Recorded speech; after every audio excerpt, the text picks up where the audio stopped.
Hello and welcome back to SpriteGuard Plays HyperRogue. We are playing around with HyperRogue version 10 and we are going to check out the new mode which is called Orb Strategy Mode. And this is one of the most interesting to me, at least, side modes, and it looks like it's going to be the source of a pretty cool series.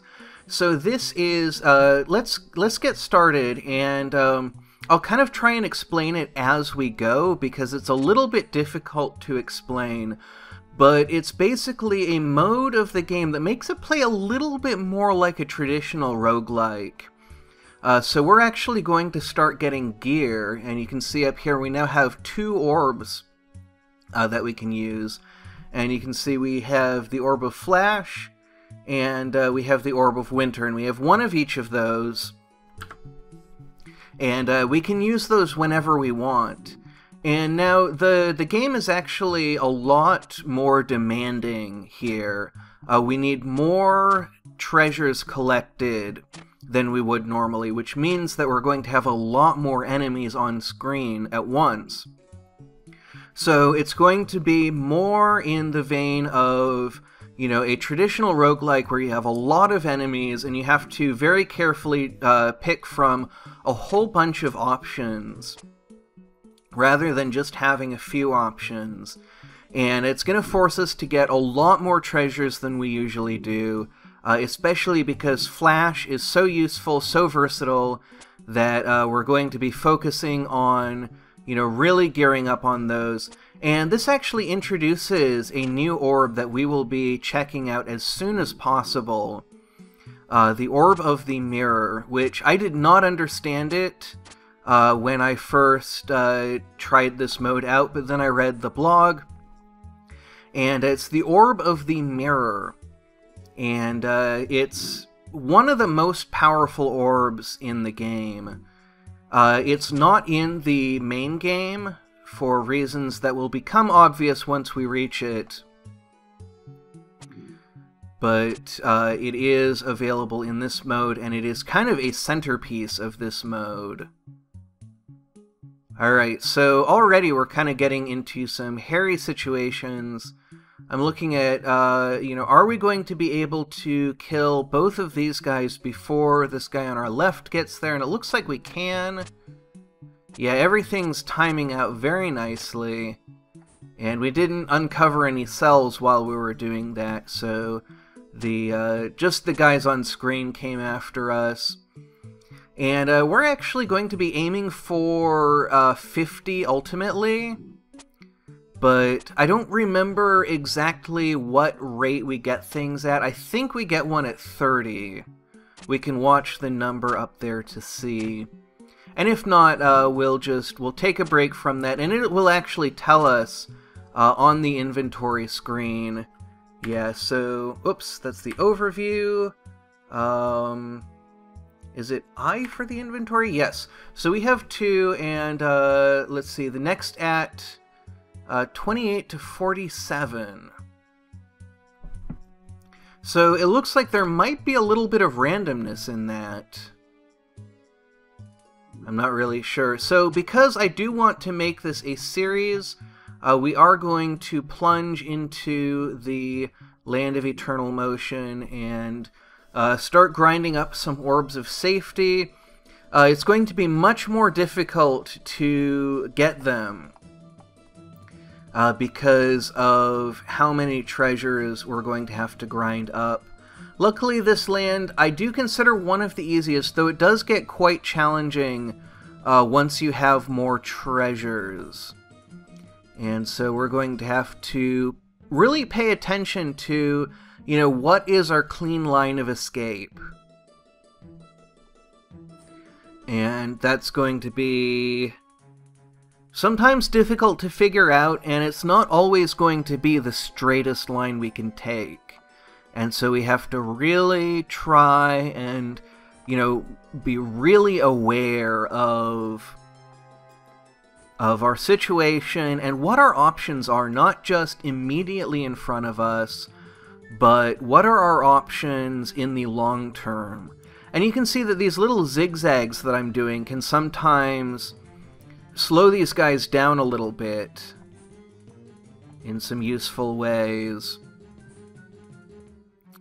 And it looks like we have, let's see, so we have 2 of them stocked up now, and the next one, 15 to 34. So we can see if, you know, how reasonable is that to get. Let's check it out. We are at 16, and we have 5 orbs. So my thought is that we'll probably just go through this in kind of a safe way. We're just going to play very safely and hope that we find a way out of here. And if we don't find a way out of here, we'll just keep picking up treasures along the way, kind of as a natural consequence of trying to take our straight line escapes and trying to find our exit. And it looks like there's a lot of lands we're not going to be able to go into because of the kind of steeper limitations that we're facing. And because saves are going to be much more limited, I think that we're probably going to be doing slightly longer episodes for this. We'll have to kind of see how my stamina holds out, and, you know, how things, you know, what the rhythm of things is. But I don't really know. Usually I like to do shorter episodes, both to manage my stamina and, just because it's, you know, one of the kind of side reasons that I like to do shorter episodes is it actually makes it easier to avoid spoilers. Because we can... What I can do is I can have episodes be short enough that it's not too hard to have an episode that ends at a reasonable time. And especially if there's kind of a variation in the length of episodes. You know, it would happen very often when I was kind of starting out this series that there would be like a 2-minute long episode. And it would be really obvious that that was going to be an episode where I died. And so, you know, having slightly shorter episodes kind of cuts down on the variance. It makes it so that a short episode is not dramatically shorter than the other episodes. But the cost is that we're going to be using up a lot more orbs of safety. And so, in this style of run where they're much more limited, we're going to have to be really careful and try and push through. Now, I don't have a timer up. I mean, I have my audio recording is going to be a sort of timer in the background, but I can't see it. And so...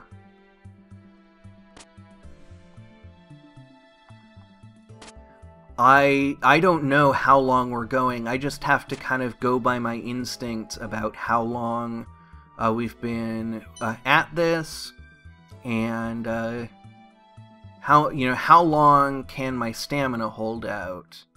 Say we want to go through a heptagon to line those guys. Oh dear, that's really bad. Okay, so we're going to use...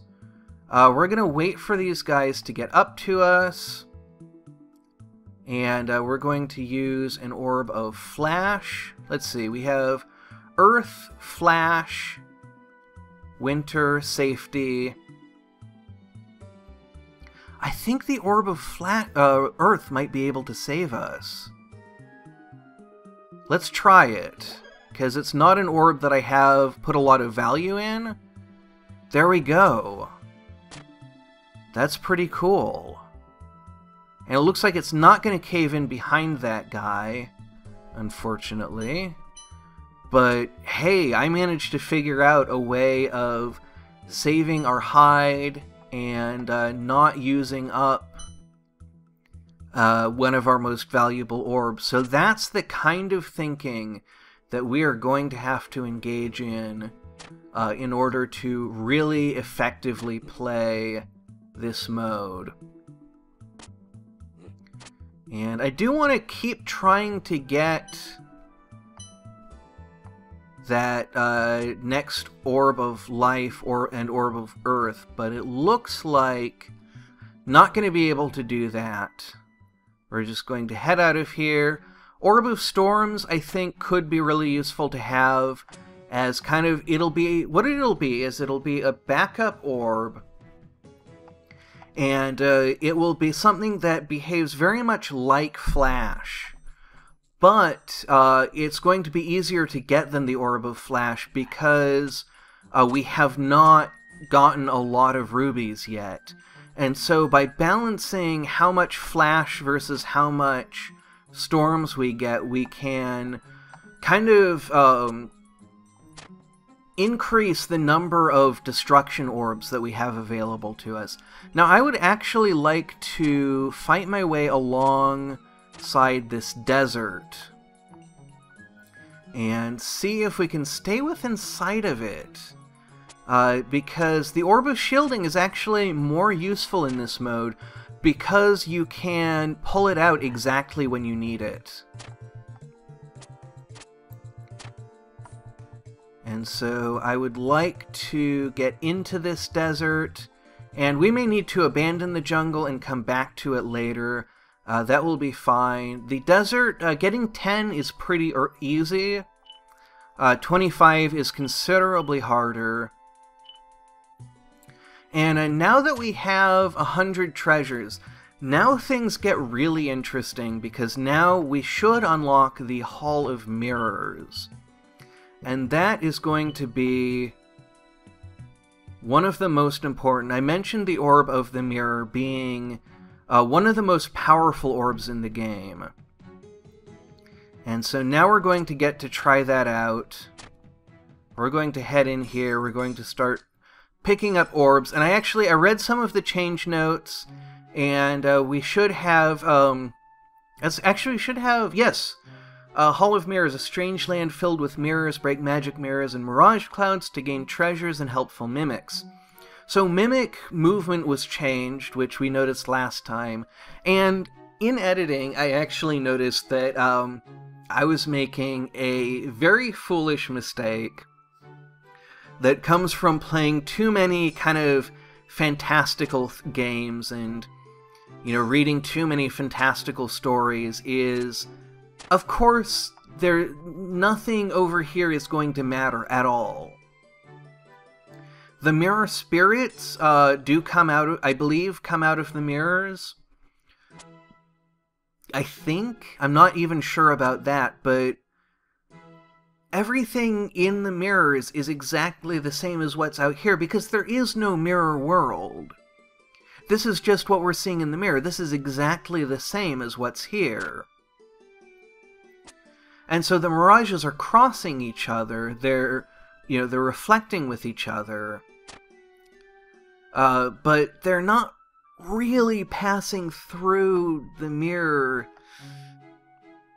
I mean, I guess I don't know. I don't know how to explain it, but it's so tempting to view the mirror worlds as though they were real. And they just aren't. Let's see, can we get both of these guys at the same time? We can get 2 of them. And importantly, we can get that mirror spirit, which you have to kill with the mirages. In order to cut down their spawn rate. I don't exactly know how that works entirely, but it seems like they will spawn at a much higher rate if you kill them with your main character instead of a mimic, and they'll spawn much more slowly if you kill them with mimics. So we have 11 of these now. But see, you do kill all of their mirror images. So, you know, they're not just going to come out of a mirror that you can see. They are still spawning off-screen.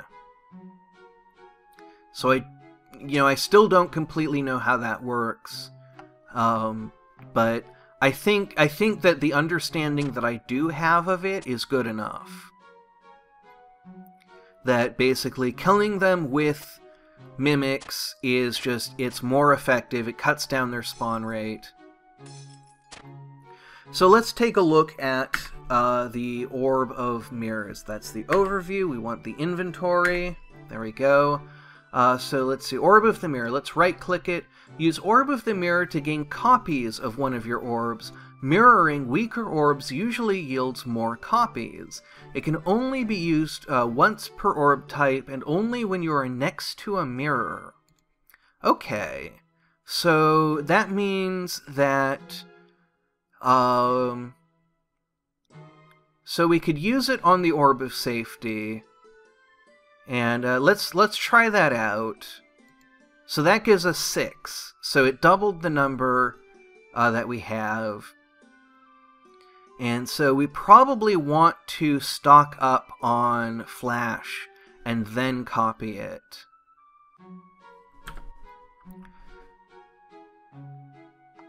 So we have an ivory tower. Orb of Matter is a cool orb, but it's not that useful of an orb. It can time things out nicely.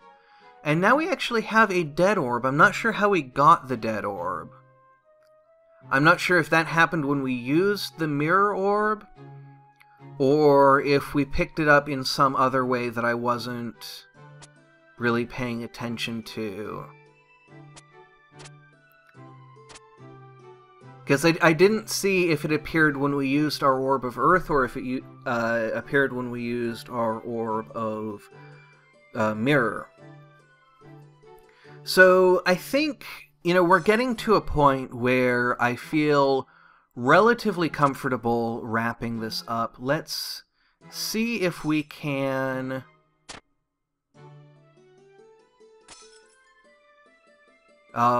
get into that jungle, and we're actually in a lot of trouble. Oh, we're in a lot of trouble. Okay.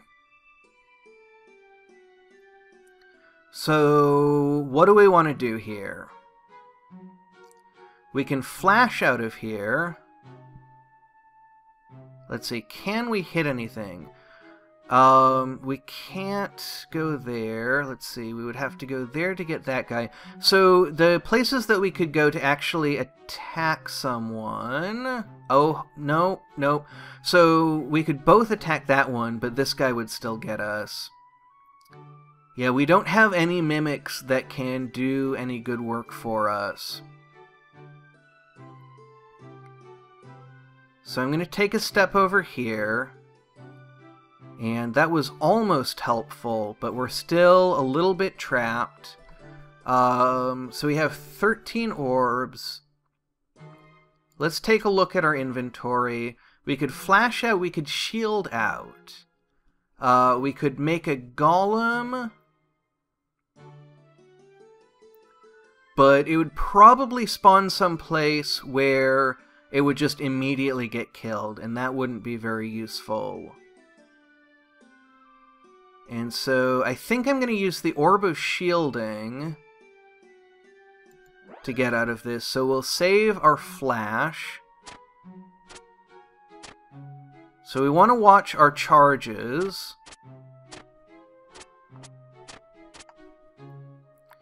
And then we just want to run away from this place. I have lost track of where that jungle was. And because we're stabbing these guys directly, we're not going to cut down their spawn rate, but we're just not getting the opportunity to spawn mimics. There we go, though. That did something. So let's finish out the jungle, and then... we will, and we can use this as a choke point.